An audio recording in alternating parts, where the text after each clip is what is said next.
isa sa ating mga paboritong ulam, ang bida sa ating Sarap Pinoy. Yan po ay walang iba kundi ang very comforting food na tinola. Paano nga ba gawing mas upgraded ang ating tinola recipe? Alamin natin yan dito sa Sarap Pinoy! Kahit saan ka pa magpunta, tinolang manok is a dish na hindi mo kayang talikuran. Dahil hindi lang ito basta ulam. It's the kind of Filipino comfort food na parang yakap ng pagmamahal ng buong pamilya.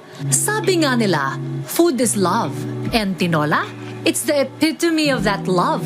Kaya naman para turuan tayo kung paano magluto nito, makakasama natin si Chef Ryan Abanilla dito sa Sarap Pinoy.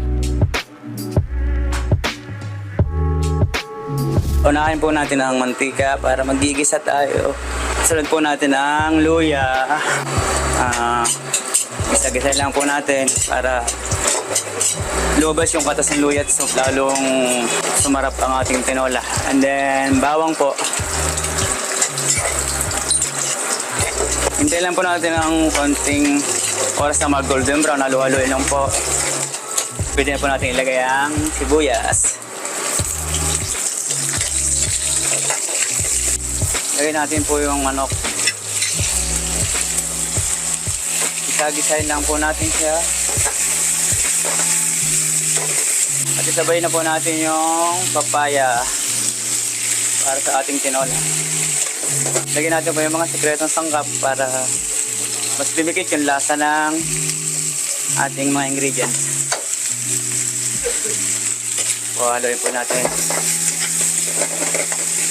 Matapos na igisang mabuti ang ating mga ingredients, ay sunod naman itong nilagyan ng tubig at hihintayin lamang itong kumulo for about 15 minutes. Depende po siya sa magluluto ng tinola. Pwede po sayote, pwede po papaya gamitin natin.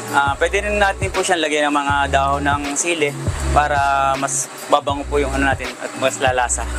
Ito na po, luto na po yung tinola nating manok. Pwede na po natin siyang i-transfer sa mangkok.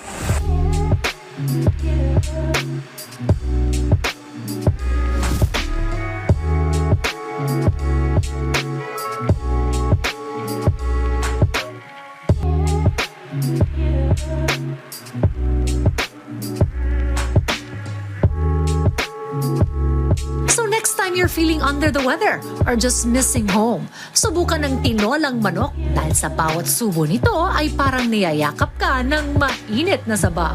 At kung may gusto naman kayong balikan sa mga nakaraan nating episode, maaari nyo yung bisitahin sa aming official social media accounts at Rise and Shine Pilipinas sa Facebook, YouTube at Instagram habang RS Pilipinas naman sa TikTok at X.